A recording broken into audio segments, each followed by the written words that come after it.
Hello, race fans. As you can tell, I'm a little excited this morning. The NASCAR lawsuit was settled. It was a Sherman antitrust lawsuit brought in federal court by 2311 Racing and Front Row Motorsports against NASCAR.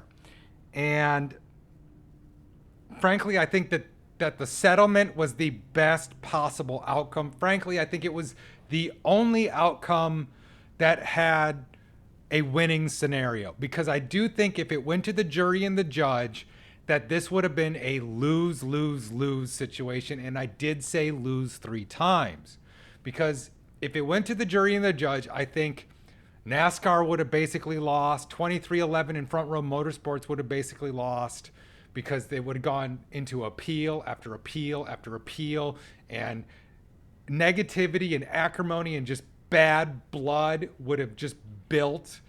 And I think it would have just created a really bad outcome if it went that route. And then the third lose is us, the fans. The NASCAR fans would have lost if this kept going on. So I do think that this is the best possible outcome. It sounds like they're still hammering out some of the details or explaining some of the details to the rest of the industry. But overall, it sounds like we're getting evergreen charters, or at least, mostly permanent charters. And it sounds like they're going to get a bigger piece of the revenue pie. They're going to get some of the international revenue, which surprises me. They didn't get any of the international revenue. But hey, whatever works, because I think you need, for NASCAR to grow, the teams have to be financially viable. The fans have to be interested, and the fans can't be frustrated with the behavior of either the ownership or the team owners. So, sorry, NASCAR ownership or the team owners. So, overall, I do think this was the best possible outcome. And I think there were three major pieces that kind of made this settlement happen. The first being letters from, I think it was Mr. Penske, Rick Hendrick, and then I guess Richard Childress actually testified and not didn't write a letter, but they were effectively kind of saying the same things. Like, they didn't really like the way the charter system came down. They don't like how this last round of negotiations was handled. They felt they kind of had a metaphorical gun to their head, and that they had to sign it. And that the current deal doesn't really help the teams be financially viable. I think that's a fair assessment of what the letter said. And I think it was huge that Mr. France, Jim France, the head of the family, basically the owner of NASCAR, those are people he deeply respects. I mean, Mr. Penske is, Penske trucks. I mean, Penske is a big company. And he's also, I believe he owns IndyCar. So he understands a lot of the ins and outs of motorsports. He runs one of the biggest, it's the big Ford team. And so, yeah, I think that was key. But I also think that a letter from Johnny Morris, he is the founder of Bass Pro Shops and a huge NASCAR sponsor.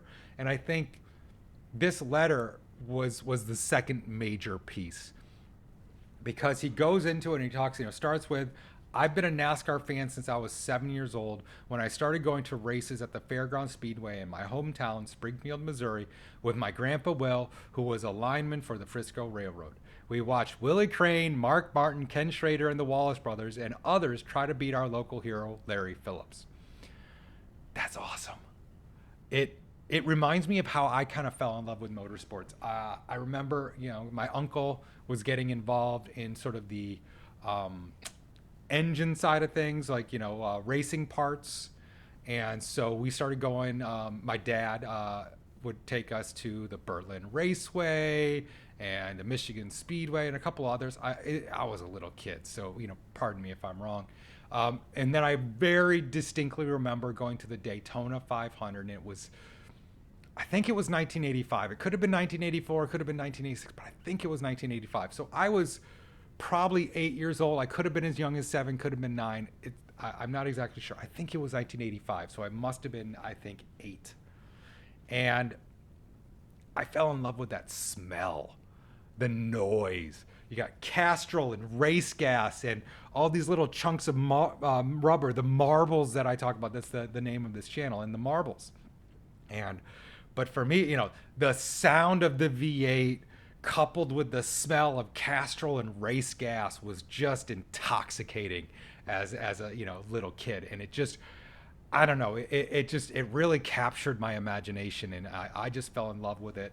But what Johnny Morris gets into is some of the stuff that came out during the trial, and this is an FYI for a lot of those people doing high-level negotiations. If you're frustrated with the other side of the negotiation, maybe complain about that to your friends and colleagues over the phone and not an email, because in discovery, all this kind of stuff comes out. They ask for your internal communication so they can see what you were deliberating about and things like that. So, if you make negative comments like Steve Phelps, the commissioner of NASCAR, made about Richard Childress, it's going to come out. And I know that Mr. Phelps called Mr. Childress and apologized, and I'm sure it was just because in the moment he was frustrated or angry, and so he said something that he didn't really mean, but it's out there in black and white now. So, hey, future people, think about this. If you're negotiating and you're frustrated, voice your frustrations to your colleagues in a phone call and let them know that you're venting, not, hey, I'm putting this in an email that's ready for future discovery. So, but I think one of the big things here is what he says about the damage that is being done to the sport by this dispute, because it is just bringing only negative attention at a time when the fans are already frustrated with NASCAR over a few different things. Some to do with, lack of horsepower, some to do with the format of the championship, some to do with the lack of, this next gen car is great on intermediate tracks. It's not as great on super speedways, and it's not as great on short tracks. So they've been playing around with the tire compound to make short tracks better. They're continually trying to improve the product, and fans right now are like, okay, you're getting better. The tires are falling off more. That's making short tracks a little better. So right now, short tracks are finally seeming to hit their sweet spot with the tire life and adding some variables back into the racing. Intermediate tracks are great.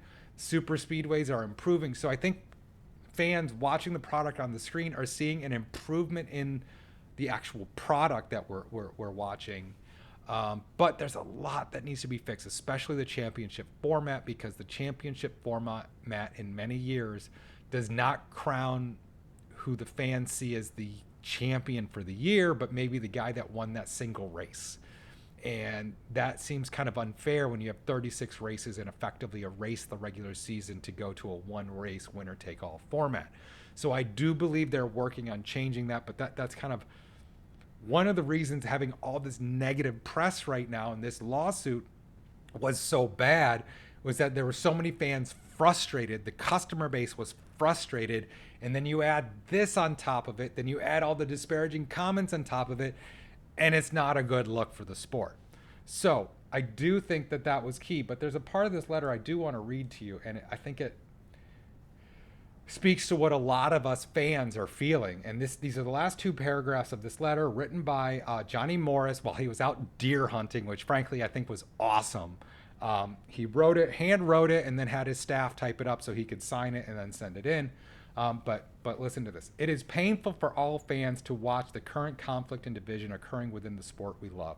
We hope the France family and the team owners will reflect carefully on the damage that's being done to NASCAR in the ongoing dispute and dig deep and strive hard for compromise. We're cheering for a prompt and fair resolution that creates a positive path to a happy and long-term future for the founding family, team owners, and most importantly, the fans. One thing is for certain. As the leaders of NASCAR seek to grow the sport and attract,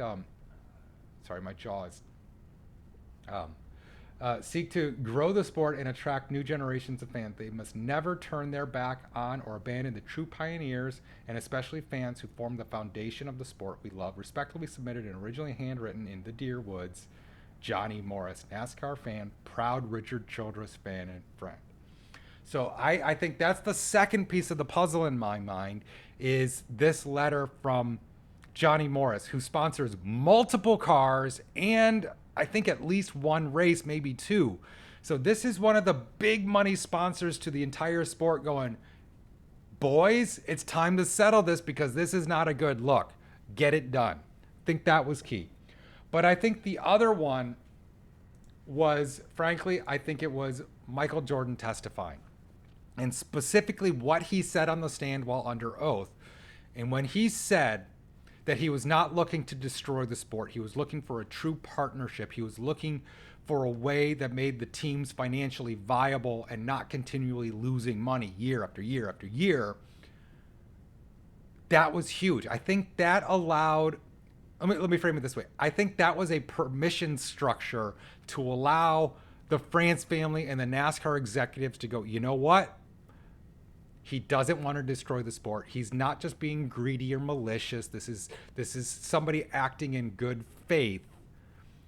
And so I think that was a permission structure to allow the France family and NASCAR executives to go, what? You know what? Let's find a common ground, because if this goes to the jury, everybody loses. I said that at the beginning, and I'll say it again now. The jury and the judge do not care about the future of NASCAR as a sport. They only care about the legalities under the law of like the complaint and what that would do. And so I think having NASCAR ownership and the team owners sit down and hammer out a deal that actually works for everybody is a long-term growth plan and makes it more fair for the teams so the teams can be financially viable.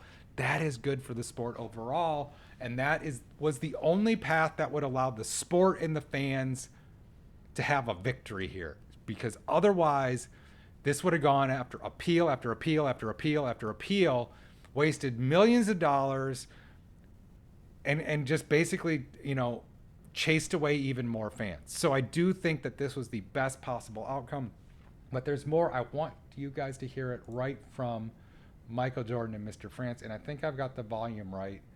Done in each other's favor, but I think collectively, I don't think Jim was any opposite of me.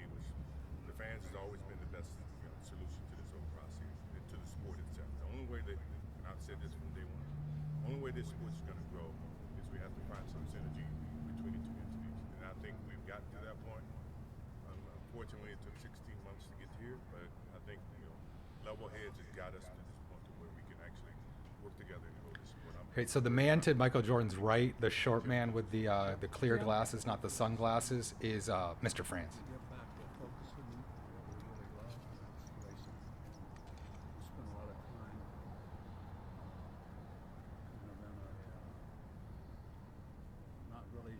Focused on that so much as we need to be. So I feel like we made a very good decision together, and we have a good opportunity to continue growing the sport. We've got Denny Hamlin getting ready to go for the championship, and we need to focus on what we all love. What was the impetus that made it today and not earlier? Level heads. In all honesty, when you get to the finish line, sometimes you have to think, not just for yourself, but you got to think about the sport as a whole. That is key there. Think about what he just said. When you can see the finish line, you have to think about the sport as a whole and the fans, and not just your own personal interest. And I think part of that equation is when you see that you're about to have all your leverage and power taken away by 6 members of a jury and a judge, and they get to decide what happens, not NASCAR and the France family, and not 2311, Front Row Motorsports, and the other team owners. When you take that decision away, I think that, like, when you can see that finish line and it's coming, it's about a week out, I think that changes how you approach things. And I think that finally got to the, oh my God, this is real. We better pin this down and hammer it out. So, excuse me. I do think that about to have the jury decide this and not the team owners or NASCAR decide things was the impetus. So you add all that together, and I think that's why we have a settlement this morning. And let's finish this out. Both parties got to that point, and we realized that we could have an opportunity to settle this, and we dove in and we actually did it. You know, unfortunately, it took us that long, but we got here. That's all that matters. I mean, do you feel like it was worth it? Well, I mean, both parties feel like it's worth it because we understand we had to work together. I mean, compromise in every negotiation is one of the toughest things that you can do. And I think that you can say that we both compromised on both of our agendas, and I think we both come to the conclusion that it's better for us to move. Also remember, Michael Jordan's worth like $3.8 billion. The dude is a legitimate, phenomenal business person. One of the greatest basketball players of all time, if not the greatest basketball player of all time. And now worth $3.8 billion. The dude understands negotiations, and as you know, and especially back from his time as an athlete, he understands sports negotiations, team negotiations, and things like that from a different perspective. And I believe one of his partners was his former sports agent, and that dude definitely knows sports negotiations. So again, I think sometimes this has to get to the point where it's you're about to see your power and leverage taken away by the court system, and it's no longer in your control. And when it's no longer in your control, the outcome may not be what you want. So that created the impetus for them to get to a resolution and the settlement that we have today. So Much family history wrapped up here, not just for you, Mr. France, but also for you, Mr. Jordan. Can you talk about just what it means to you from a legacy point of view? Well, I grew up watching his father build this sport, you know, and I didn't want to have to tear it down. I don't think he wanted to pull it down, but I think under calmer circumstances, we actually voiced what our interests may have been, you know, collectively, and at the end of the day, we reached some type of compromise. And to me, that's in every negotiation. That's in every agreement. And I'm very happy we stand on this step to move forward as opposed to moving. So I think that was part of it. And then I got Denny Hamlin. Standing up isn't easy, but progress never comes from staying silent. The reward is in knowing you changed something. Who's Jenna Fryer? I don't. AP Sports. Okay. From a source of hers, and this is murky because there's going to be a Thursday afternoon call to discuss new charter model. Teams will now share in international revenue for the first time. The 3-strike rule will be reinstated as a 5-strike rule. Teams will get 1/3 of revenue from IP. Charter revenue will have to be periodically negotiated amidst new media rights deals. All right.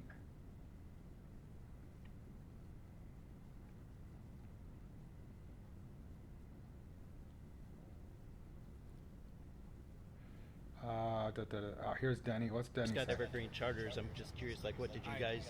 I feel like everything within the settlement is going to grow the sport, and it's going to be better for everyone. There's no doubt about it. Jordan said that you guys. Hey, Denny's happy. That's awesome. If Denny's happy, I think that's good because Denny Hamlin's almost my age. He's been around the sport a long time, and I think that if he's happy, that means that we got, if we got the team owners happy, we got a team owner / race car driver himself happy, and we got the France family there. I think overall that's good.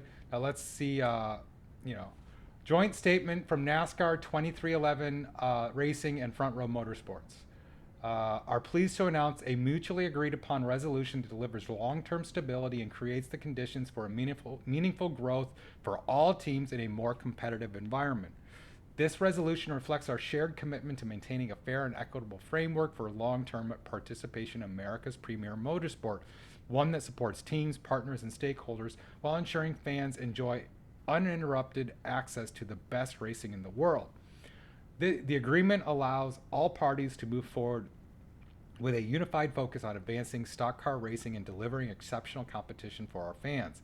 With this matter now resolved, all parties look forward to working together alongside all chartered race teams to deliver world-class events, dynamic sponsorship and partner activation opportunities, and continued growth for generations to come.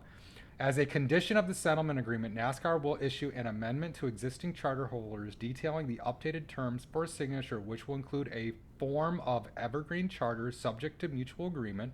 The financial terms of the settlement are confidential and will not be released. What all parties have always agreed on is a deep love of the sport and desire to see it fulfill its full potential. This is a landmark moment, one that ensures NASCAR's foundation is stronger, its future is brighter, and possibilities are greater.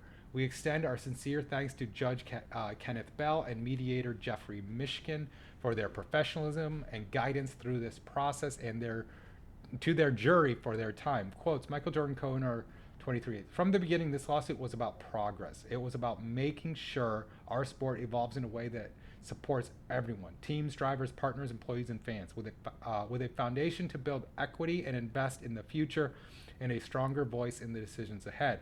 We now have the chance to grow together and make the sport even better for generations to come. I'm excited to watch our teams get back on the track and compete hard in 2026. Denny Hamlin, co-owner, 2311 Racing. I've cared deeply about the sport of NASCAR my entire life. Racing is all I've ever known, and the sport shaped who I am. That's why we were willing to shoulder the challenges that came with taking this stand. We believe it is worth fighting for a stronger and more sustainable future for everyone in the industry. Teams, drivers, partners will now have the stability and opportunity they deserve. Our commitment to the fans and to the entire NASCAR community has never been stronger. I'm proud of what we've accomplished, and now it is time to move forward together and build a stronger future the sport deserves. Bob Jenkins, owner of Front Row Motorsports. After more than 20 years in this sport, today gives me real confidence in where we're headed. I love this sport, and it was clear we needed a system that treated our teams, drivers, sponsors fairly and kept the competition strong. With this change, we can finally build long-term value and have a real voice in NASCAR's future. I'm excited for the road ahead. For the people in the garage, the folks in the stands, and everybody who loves the sport. Curtis Polk, co-owner 2311 Racing. Oh, I didn't know there was a third owner of 2311. Okay. My goal as a member of the team negotiating committee was to help create an economic model that would create a more sustainable model for teams and create a more equitable, transparent system within NASCAR. This settlement achieved significant progress toward the 4 pillars. The result brings NASCAR and the charter teams into better alignment and supports future growth and sustainability for all stakeholders and a better sport for the fans. And then Jim France. Now, Jim France is basically the owner of NASCAR. I'm sure it's his family, and there's more involved, but basically he's the top guy. This outcome gives all parties the flexibility and confidence to continue delivering unforgettable racing moments for our fans, which has always been our highest priority since the sport was founded in 1948.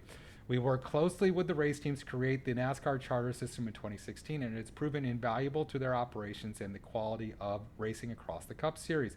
Today's agreement reaffirms our commitment to preserving and enhancing that value, ensuring our fans continue to enjoy the very best of stock car racing for generations to come. We are excited to return the collective focus of our sport, teams, and racetracks towards an incredible 78th season that begins with the Daytona 500 on Sunday, February 15th, 2026. All right, that's a good statement. And again, I do feel that this was the best possible outcome. It was the only winning outcome that there would be, because if this went to the jury and the judge, this was going to be a lose-lose-lose situation. So I'm very happy that everything's settled and we can move on to now fixing the championship format, making super speedways and short track racing better. We all know that the next gen car is actually pretty good on the intermediate tracks, but overall, all the fans want is better racing and a championship system that we can feel that actually gives us a true champion, not the guy who just won the last race of the year. So I will probably redo my championship format video that I want to put out. I'd recorded it a couple weeks ago, but I want to redo it. Not that it changed based on this, but I just want it to be a little more fresh post settlement. So we'll get into it. But hey, sometimes we'll get lost in the marbles.